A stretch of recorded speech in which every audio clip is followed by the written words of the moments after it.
जाकी रही भावना जैसी प्रभु मूरत देखी तिन तैसी।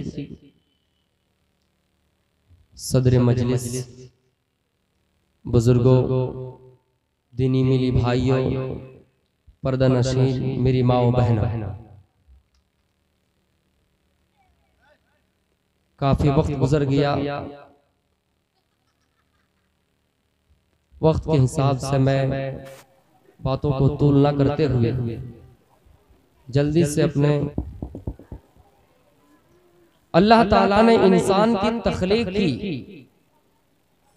इंसान को पैदा किया, तो इंसान की ये जिम्मेदारी बनती है कि इंसान ये सोचे कि अल्लाह ताला ने इंसान को कैसे पैदा किया। मैंने कुरान करीम की एक आयत पढ़ी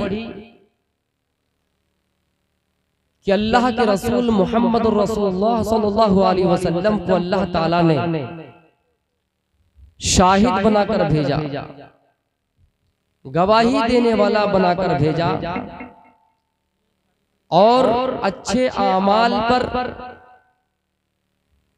नेक अमल पर इंसान को जन्नत की बशारत सुनाने वाला बनाकर भेजा, और जहन्नम के अजाब से डराने वाला बनाकर भेजा। इससे पहले कि मैं आपको ये बता दूं कि दुनिया में मुख्तलिफ लोग हैं, मुख्तलिफ मजहब के मानने वाले हैं, और ये सब कोई जानते हैं कि हमारा वजूद इस दुनिया में कैसे हुआ। वो अलग बात है कि शक्लें अलग है। हम और आप, हमारा जो अकीदा है कि अल्लाह ने इंसान को जमा हुआ खून से पैदा किया, लेकिन आइए मैं हिंदू धर्म की मनुस्मृति के हवाले से देखता हूं कि उनका क्या अकीदा है कि इंसान कैसे पैदा हुआ, इंसान का वजूद में आना कैसे है। मनुस्मृति में ये लिखते हैं, मनुस्मृति ये कहती है कि सबसे पहले परमेश्वर ने मादा तख्लीक इख्तियार किए, शक्ल इख्तियार किए। उसके बाद सबसे पहले पानी को पैदा किया। मादा तख्लीक में इस दुनिया में प्रकट हुए और सबसे पहले पानी को पैदा किया, और पानी पैदा करने के बाद उसके अंदर नुत्फा बनाया, फिर उस नुत्फे से अंडा बना, फिर अंडा से ब्रह्मा पैदा हुए, फिर उसके बाद ब्रह्मा पैदा हुआ और उसने अंडे को 2 टुकड़े कर दिया। सबसे पहले पानी, पानी के बाद उसमें नुत्फा बना, और नुत्फे के बाद अंडा बना, फिर ब्रह्मा पैदा हुआ और ब्रह्मा ने अंडे को 2 टुकड़े कर दिए। एक टुकड़ा जन्नत और दूसरा टुकड़ा जमीन व आसमान और उसके माबाइन जितनी भी चीजें सबको बनाया। फिर ब्रह्मा ने अपने मुंह से ब्राह्मणों को पैदा किया, बाजुओं से छतरी को पैदा किया, रान से विष को पैदा किया, और पैर से शूद्र को पैदा किया।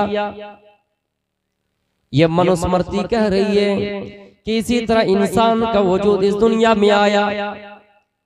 लेकिन मेरे प्यारे साथियों, गौर अगर किया जाए तो उसमें आगे के अल्फाज क्लियर नहीं है कि इन तमाम चीजों को इनके अलावा और किस चीज से बनाया गया है। लेकिन जब हम कुरान पढ़ते हैं, कुरान की आयतें हम और आप तिलावत करते हैं, कुरान की आयतों पर गौर करते हैं, तो अल्लाह फरमाता है, या अय्युहल इंसान, ऐ इंसानो, इन्ना खलकनाकुम मिन ज़करिन व उन्सा, कि हमने तुम सबको एक ही मर्द और एक ही औरत से पैदा किया, यानी तुम सबका बाप एक ही है, तुम सबकी माँ एक ही है। मेरे भाइयों, ना यहाँ मुस्लिम का अल्फाज इस्तेमाल किया, न किसी गैर का नाम लिया गया, बल्कि इंसान का नाम लिया गया।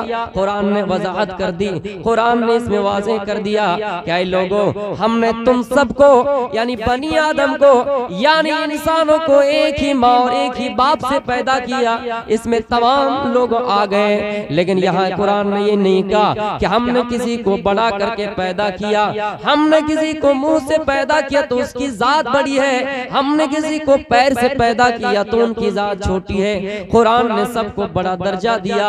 हाँ, कुरान ने इतना कहा जो अमल में आगे है, जिनका अमल हमेशा आगे रहता है, जो साबित कदमी रहते हैं, जो अल्लाह को मानने वाले हैं, जिनके दिल में तकवा है, जो अल्लाह को सबसे ज्यादा अल्लाह से डरते हैं, अल्लाह को याद करते हैं, वही सबसे बड़ा है। कुरान में ये नहीं कहा कि कोई छोटा कोई बड़ा, नहीं कहा। मनुस्मृति ये कह रही है कि ब्रह्मा ने अपने मुंह से ब्राह्मणों को पैदा किया, अपनी बाजुओं से छतरी को पैदा किया, रान से वैश्य को पैदा किया और पैर से शूद्र को पैदा किया। लेकिन कुरान का जवाब वही है कि हमने तुम सबको एक ही मर्द और एक ही औरत से पैदा किया।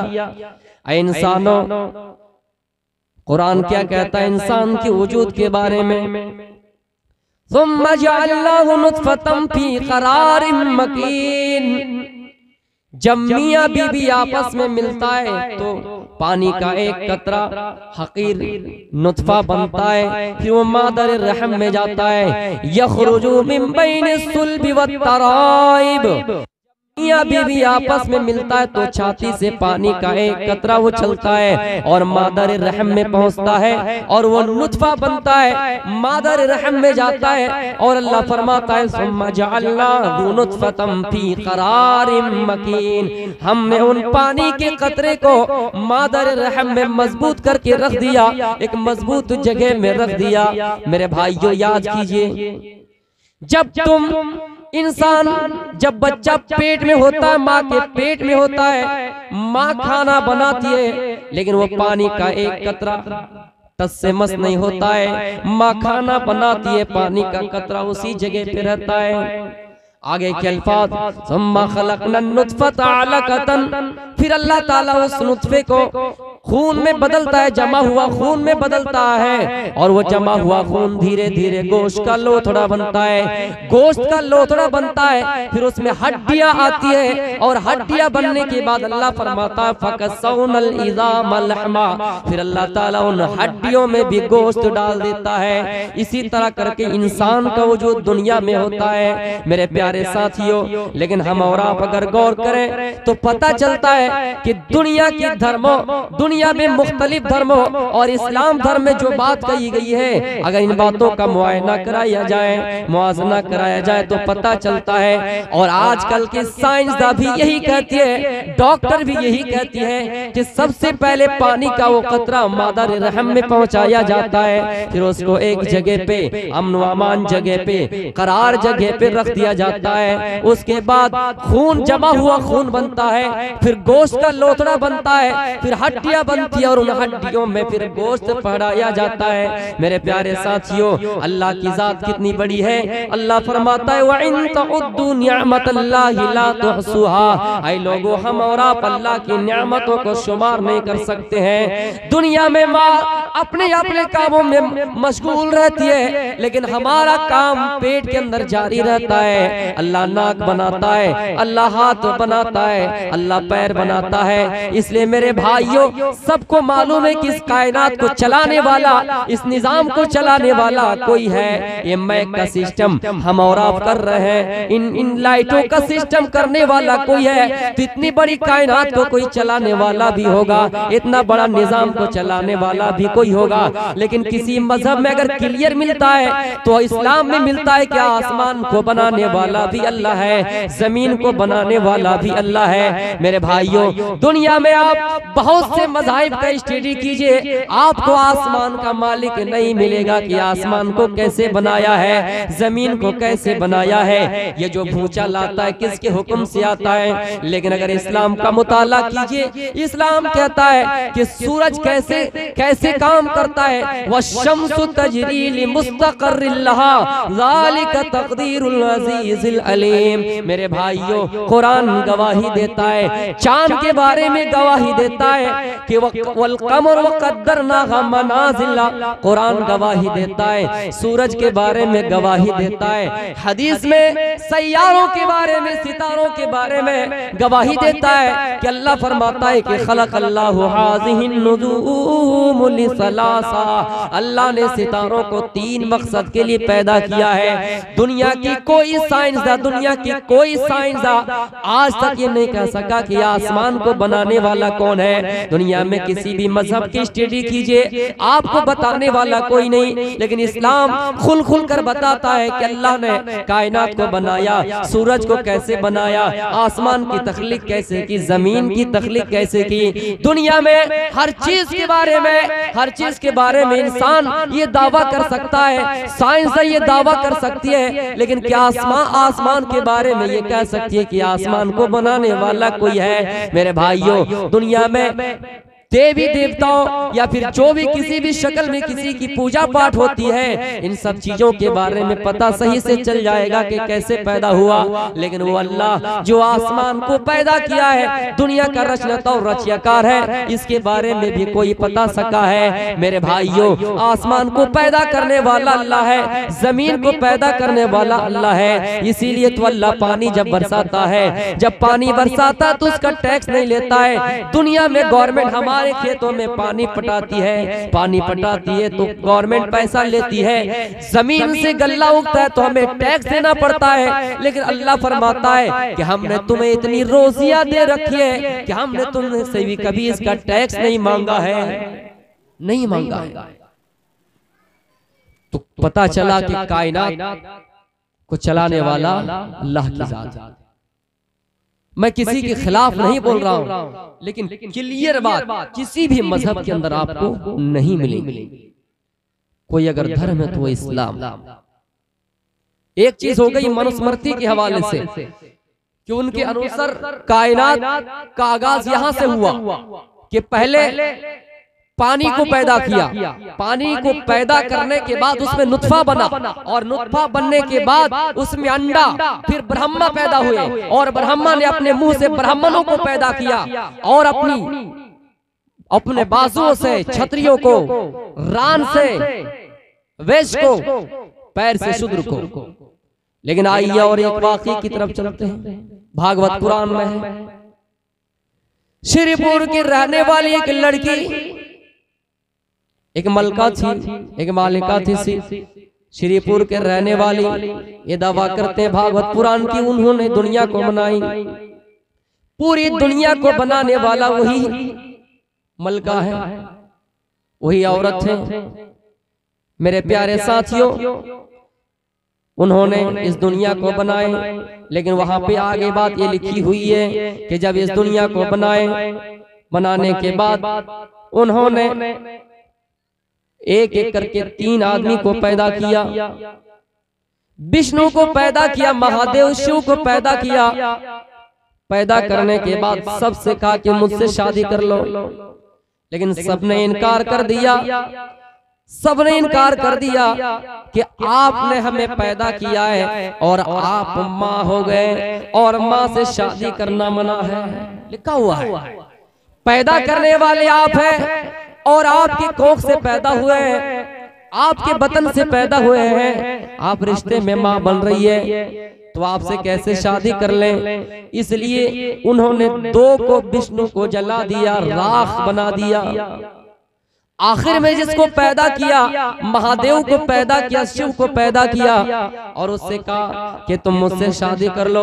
उसने कहा मैं तुमसे शादी नहीं कर सकता, एक काम करो जोड़ी पैदा कर दो। एक औरत को पैदा किया, उसके साथ उसकी शादी हो गई। मेरे भाइयों, अब यहाँ सवाल ये उठता है, ऐतराज ये उठता है कि अगर माँ से शादी करना मना है तो ये हमशीरा से कैसे शादी इजाजत हो गई, कैसे जायज हो गई? लेकिन हम यहाँ बोलेंगे नहीं, बोलेंगे तो पकड़े जाएंगे। और बोलना ही क्या मकसद है? अगर वो मानता है तो मानने दीजिए, लेकिन मैं ये बता रहा हूँ कि कायनात का आगाज उनकी किताब में इस तरह से लिखी हुई है। बस इतना ही काफी है। अब आइए मैं अपने असल मकसद की तरफ, अपने उन्वान की तरफ आता हूँ। अल्लाह के रसूल सल्लल्लाहु अलैहि वसल्लम को अल्लाह ताला ने इस दुनिया में शाहिद बनाकर भेजा है, गवाही देने वाला और खुशखबरी देने वाला और डराने वाला बनाकर भेजा। कैसे? हज्जतुल विदा के मौके पर आपने तमाम लोगों से मुखातब करते हुए फरमाया, आए लोगों, क्या मैंने तुमसे कोई चीज छिपाई है? क्या मैंने कोई बात तुमसे छुपाई है? सब ने कहा नहीं। क्या मैंने कोई अमानत में खयानत की है? कहा नहीं। क्या तुम सब गवाही देते हो? कहाँ गवाही देता हूं कि आपने अल्लाह का पैगाम हम तक सही सही पहुंचा दिया। आपके पास जो कुरान की आयतें नाजिल हुई, आपके पास जो जिब्रील वही लेकर आए, जो आपको अल्लाह ने दावत दाई बनाकर भेजा, दावत इल्लाह बनाकर भेजा है, आपने उसका पूरा पूरा हक अदा कर दिया है। आप उस मौके पर लोगों से कहा, लोगों क्या तुम सब कयामत के दिन भी गवाही दे दोगे कि मोहम्मद रसूलुल्लाह ने दीन को सही सही पहुंचा दिया है? सब ने कहा कयामत के दिन हम गवाही दे देंगे कि अल्लाह मोहम्मद सल्लल्लाहु अलैहि वसल्लम ने दीन को पूरा पूरा हम तक पहुंचा दिया है, पहुंचा दिया है।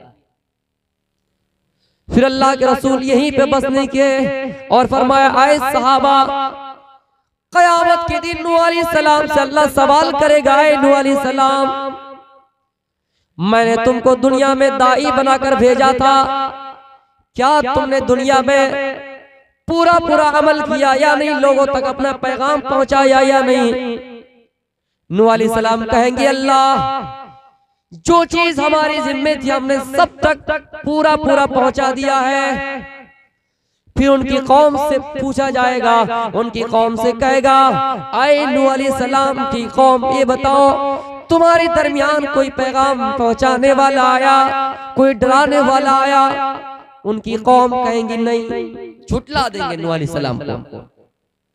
इसलिए अल्लाह के रसूल ने कहा, आए मेरे सहाबा, कहीं ऐसा ना हो कि कयामत के दिन तुम मुझे झुटला दो और ये कह दो कि हम तक कोई दाई नहीं आया, हम तक कोई डराने वाला नहीं आया। इसलिए हम अल्लाह को गवाह बना रहे हैं और ये जुमला बार बार अदा करते रहे, अल्लाहुम्मा शहद, अल्लाहुम्मा शहद, अल्लाहुम्मा शहद। आय अल्लाह गवाह रहना, आय अल्लाह गवाह रहना, आय अल्लाह गवाह रहना। मेरी उम्मत ने आज गवाही दे दी कि हमने अपना तमाम पैगाम लोगों तक पहुंचा दिया। अय अल्लाह आज मेरी उम्मत गवाही दे रही है, अय अल्लाह तू भी इनकी गवाही पर गवाह बन जाना। कहीं ऐसा ना हो कि कयामत के दिन जिस तरह नूह अलैहिस्सलाम की कौम नूह अलैहिस्सलाम को झुटलाएंगे, इसी तरह कहीं ऐसा ना हो कि ये मुझे झुटला दे। या अय्युहन नबिय्यु इन्ना अरसलनाका शाहिदन व मुबश्शिरन व नज़ीरा व दाइयन इलल्लाहि बिइज़निही व सिराजन मुनीरा। ऐ नबी, हमने आपको शाहिद बनाकर भेजा, हमने आपको गवाही देने वाला बनाकर भेजा, हमने आपको डराने वाला बनाकर भेजा, हमने आपको खुशखबरी देने वाला बनाकर भेजा। जब आपको सफर मेराज कराई गई, मेराज का सफर हुआ, सुब्हानल्लज़ी अस्रा बिअब्दिही लैलन मिनल मस्जिदिल हराम इलल मस्जिदिल अक़सा। मस्जिद हराम से मस्जिद अक़सा तक सफर कराया गया, सैर कराई गई। उसके बाद आप रातों रात वापस आए। वापस आने के बाद जो आपका मामूल था, जो दस्तूर था, सुबह सुबह अबू जहल इर्द गिर्द घूम रहे थे। अबू जहल सबसे बड़ा दुश्मन था, घूम रहे थे और कह रहे थे अल्लाह के रसूल, वो तो मानते नहीं थे, मोहम्मद कह के पुकार रहे थे, आए मोहम्मद, हम सब पढ़ लिया कीजिए सल्लल्लाहु अलैहि वसल्लम, आए मोहम्मद, क्या आज कोई नई बात, नई शरीयत आई है, कोई नया काम पेश आया है? मोहम्मद ने कहा, हाँ अल्लाह ने मुझे आज बैतुल मक़दिस का सफर कराया है, बैतुल मुक़द्दस का सफर कराया है।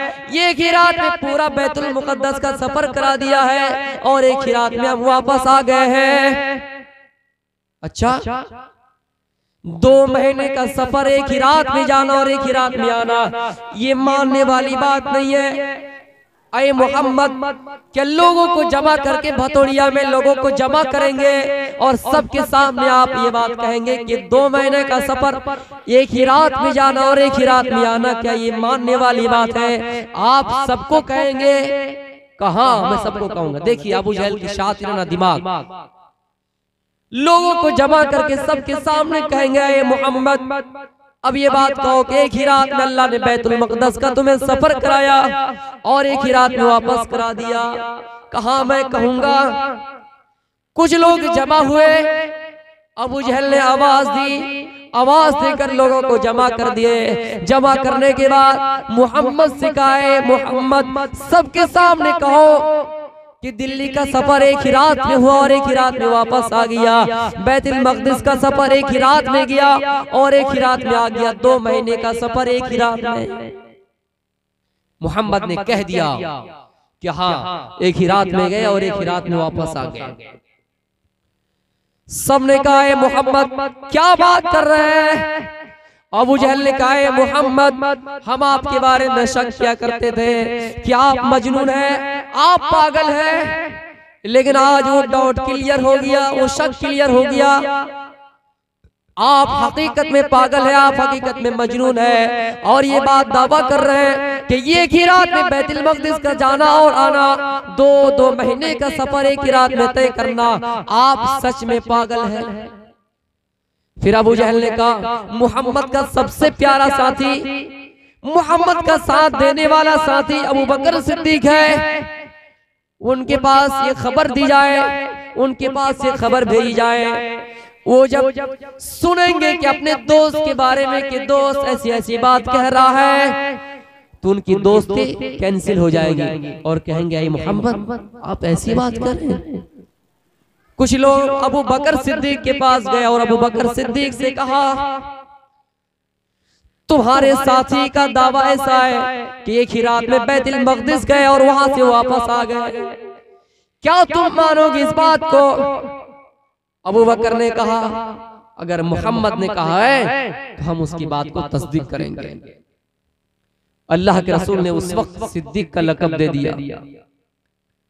जब मामला आगे बढ़ा, कोई मानने के लिए तैयार नहीं कि 2 महीने का सफर एक ही रात में जाना और आना, तो अबू बकर सिद्दीक ने कहा, मोहम्मद हमने बैतुल मक़दिस देखा है, बहुत से तुज्जार, बहुत से ताजिरों ने कहा कि हमने बैतुल मक़दिस का सफर किया है, हमने ऊंटों के साथ, घोड़ों के साथ वहां का सफर किया है, जरा उसका हुलिया बताओ कि बैतुल मक़दिस कहाँ है, किस तरह है, उसका खंबा किस जानिब है, दीवार कैसी है, खिड़कियां किधर लगी हुई है, बल्लियां किधर लगी हुई है। अल्लाह के रसूल ने उस मौके पर गवाही दी। ऐसा लगता है कि उस जगह पे आपके सामने बैतुल मक़दिस को सामने ला खड़ा कर दिया गया है मेरे प्यारे साथियों। और आप बताते गए कि यहाँ पर इसकी ये दीवार, यहाँ पर इसकी ये दीवार, यहाँ पर इसकी ये दीवार, खिड़कियां इस जानिब, उस जानिब खंबा, उस जानिब खिड़कियां। ऐसा लगता है कि आपके सामने बैतुल मक़दिस को हाजिर कर दिया गया। आपने उस जगह पे ये गवाही दे दी मेरे भाई। हम और आप क्या ये बात मानेंगे? और मानने की बात है कि 2 महीने का सफर एक दिन में, एक ही रात में गए और आए, वो लोग मान नहीं रहे थे। इसकी तस्दीक कौन किए? अबू बकर सिद्दीक रज़ी अल्लाह ताला अन्हु। और लक़ब मिला सिद्दीक, सच्चा। पता चला हम और आप किसी को अच्छे लक़ब दे सकते हैं, लेकिन अच्छा लक़ब से इंसान फेमस नहीं होगा, मशहूर नहीं होगा।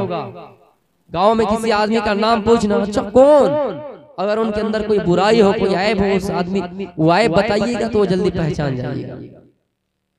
आपने कभी लोगों को इस अंदाज से गवाही दी, क्या ये लोगों, हमने अल्लाह को नहीं देखा है, लेकिन गवाही दे रहे कि अल्लाहु अकबर, अल्लाहु अकबर, अल्लाह एक है, अल्लाह एक है, अल्लाह की पुष्टि कर रहे हैं। मेरे प्यारे साथियों, आपने गवाही इस अंदाज से दी, क़यामत के दिन लोग हौज़े कौसर में पानी पीने के लिए जाएंगे और आप उस जगह पे बैठे रहेंगे, उस जगह पे अपनी उम्मत को पानी पिलाने के लिए हौज़े कौसर में मुंतज़िर रहेंगे, लोगों के इंतजार करेंगे, अपनी उम्मतियों के इंतजार करेंगे। उम्मती बारी बारी पानी पीने के लिए जाएंगे, पानी पिलाते जाएंगे, हौज़े कौसर का पानी पिलाते जाएंगे। इतने में आवाज आएगी, ऐ मोहम्मद, कुछ उम्मती आप कैसी है जो दुनिया में बिदाती वाला काम किया था, खुराफाती वाला काम किया था,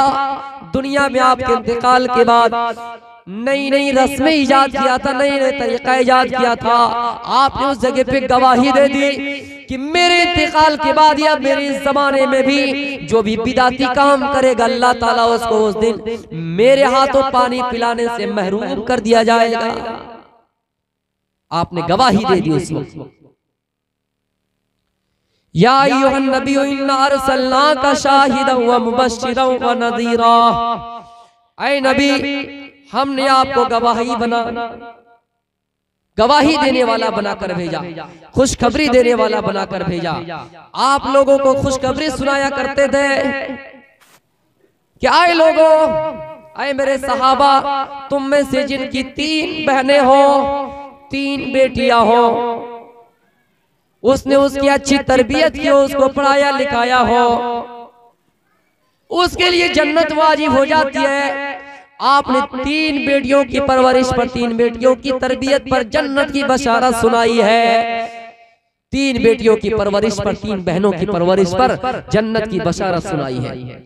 दूसरा खड़ा होता है, कहता है अल्लाह के रसूल, मेरे पास सिर्फ 2 ही बेटी है, मेरी सिर्फ 2 ही बेटी है, 2 ही बहन है, क्या मैं उनकी तरबियत करके उनको पढ़ा लिखा कर मैं अपने आप का ठिकाना जन्नत बना पाऊं? अल्लाह के रसूल ने कहा हाँ, 2 बेटियां हैं, आप उनकी तरबियत कीजिए, आप उनकी परवरिश कीजिए और अपने आप का ठिकाना जन्नत बना लीजिए। जो अपनी बेटियों की तरबियत इस अंदाज से करते हैं कि उसको सही तरीके से अदा करते हैं और तरबियत और तालीम दोनों चीज देते हैं, अल्लाह के रसूल खुशखबरी सुनाते हैं कि उनके लिए जन्नत। कभी आपने खुशखबरी इस अंदाज से सुनाया लोगों, जिनके छोटे छोटे बच्चे इस दुनिया में इंतकाल कर गए हैं, जन्नत में बेलगाम घूमते फिरेंगे, उनके ऊपर कोई यार और कोई टोक नहीं होंगे, वो जन्नत के इर्द गिर्द घूमेंगे। जब उनके वालिदैन, उनके बाप माँ को जहन्नम में डाला जाएगा, वो छोटे छोटे बच्चे उनकी शिफाअत के लिए दौड़ पड़ेंगे, दौड़ते हुए आएंगे और अपने वालिदैन की आंचल पकड़ लेंगे, उनके दामन को पकड़ लेंगे और अल्लाह से कहेंगे, अल्लाह तूने मुझे दुनिया में इससे छीना था, अल्लाह मुझे दुनिया में अपने बाप के साथ चलने की ख्वाहिश थी, आरज़ू थी, लेकिन दुनिया में तुमने मुझसे छीना, कम से कम इस दुनिया में ना छीन, मेरे साथ मेरे अब्बू को भी जन्नत में दाखिल कर दे। अल्लाह उन छोटे छोटे बच्चे की दुआ को कबूल कर लेंगे और उनके वालिदैन को जन्नती होने का शर्फ उन्हें मिल जाएगा। लेकिन एक बात है, सब्र जरूरी है। छोटे छोटे बच्चे हैं, इंतकाल हो गया, हमें और आपको सब्र करना है, नोहा नहीं करना है, गरीबान नहीं पीटना है, सीना चाक नहीं करना है। हमने बहुत सी औरतों को देखा, बेटा इंतकाल कर गया, सीना चाक किया, नोहा किया, इतना किया और ये सोचने लगा और कहने लगी, आय अल्लाह, मेरा बेटा मेरा सहारा था, दुनिया से चला गया, मेरा रोजी रोटी अब कौन इंतजाम करेगा, मुझे कौन खिलाएगा? रोजी का मालिक अल्लाह है। बाप इंतकाल हो जाए, बेटा हो जाए, उससे कोई फर्क नहीं पड़ता। तो शिफात उन्हीं बच्चे कर सकेंगे जिन बच्चे की मौत पर उनके वालिदैन सब्र किए होंगे। अल्लाह की अमानत से अल्लाह ने ले ली, अगर आप सब्र करते हैं तो वही बच्चा आपकी शिफात करेंगे। आई अबू तलहा अपने एक बच्चे से बहुत मोहब्बत करता था, उनके बेटे से बहुत मोहब्बत करता था। बाहर जाते, बाहर से काम काज करके आते, जिहाद के मैदान से आते, अपनी बीवी से पूछते बेटे का हाल क्या है? कहा ठीक है।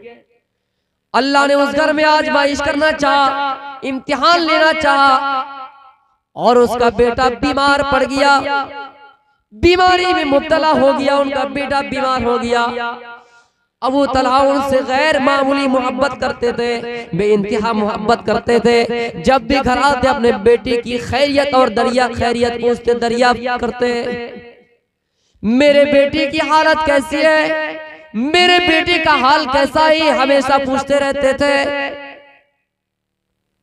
लेकिन उनका बेटा अचानक बीमार पड़ गया। एक दिन ऐसा हुआ, अबू तलहा घर में नहीं है, उनकी बीवी उम्मे सुलैम रज़ियल्लाहु ताला अन्हा घर में है और उनके बेटे का इंतकाल हो जाता है, उनके बेटे की मौत हो जाती है, मर जाता है।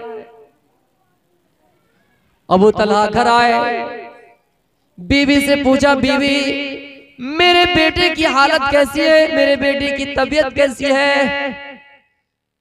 मेरी बहनों इस वाक़े को गौर से सुनो। बीवी का जवाब आता है, मेरे शौहर अबू तलहा पहले की बानिस्बत वो अभी आराम से।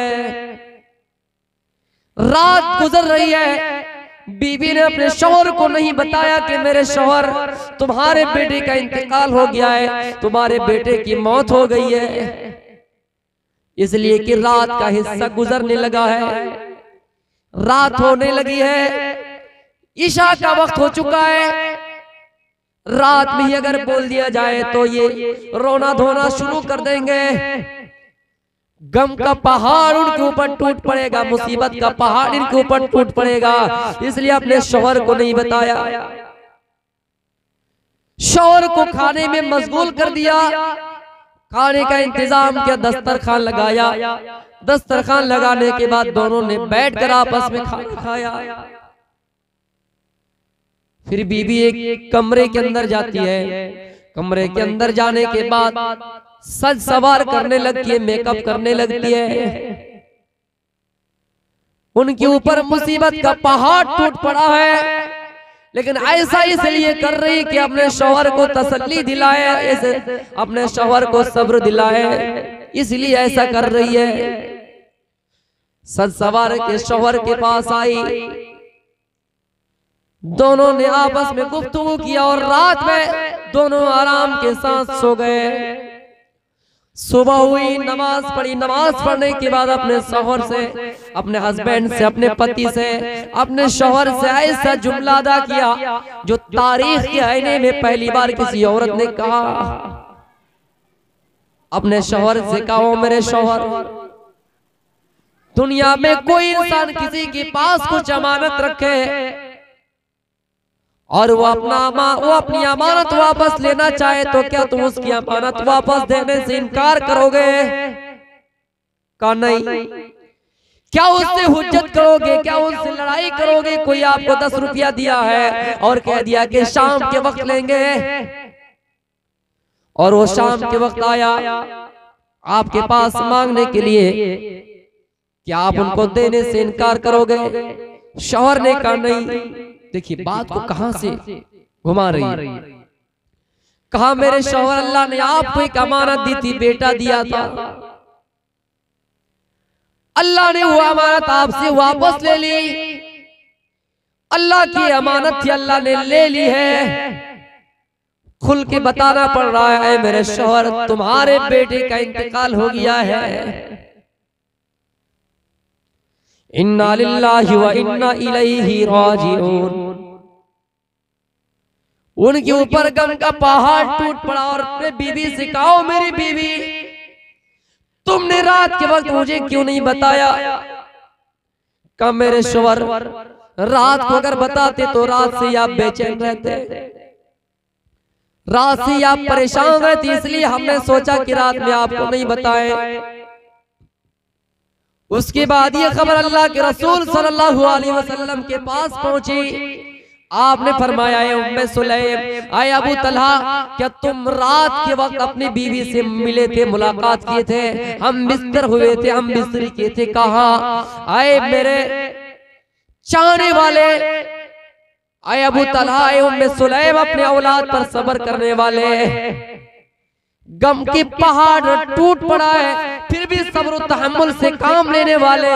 आए अबू तलहा, मैं आपके हक में दुआ करता हूँ, बरकत की दुआएं देता हूँ। आपने रात में हम बिस्तरी की, आपके बतन से फिर ऐसा बच्चा पैदा होगा, एक ऐसा लड़का पैदा होगा, एक ऐसा बच्चा जन्मेगा जो हाफिज कुरान होंगे, जो आलिम होंगे। तारीख लिखने वाले मुअर्रिखीन कहते हैं कि उनके बाद उनका एक बच्चा पैदा हुआ, फिर उनकी नस्लों से जितने बच्चे पैदा हुए सब के सब हाफिज कुरान थे। ये सिर्फ सब्र तहम्मुल का नतीजा है, जरिया है मेरे भाइयों। अल्लाह के रसूल खुशखबरी सुनाते हैं, लोगों जिनके छोटे छोटे बच्चे इंतकाल कर गए हैं, कयामत के दिन वो आएगा, इस हाल में आएगा कि अपने वालिदैन के दामन को पकड़ लेंगे और अल्लाह से कहेंगे, अल्लाह दुनिया में छीना था, आज ना छीना और आखिरत में इसके साथ रहने दे। अल्लाह कहेगा, छोटे छोटे बच्चे इनकी बात मान ली जाए और उनके वालिदैन को जन्नत का ठिकाना, जन्नत का हकदार बना दिया जाए।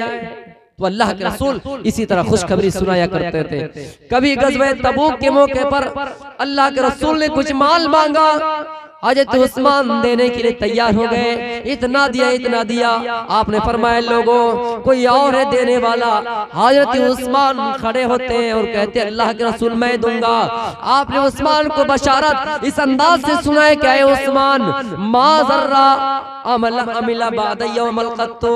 आए उस्मान आज के बाद से आपको कोई चीज नुकसान नहीं पहुंचा सकती है, नहीं पहुंचा सकती है। या इसी तरह आप खुशखबरी सुनाया करते थे मेरे प्यारे साथियों।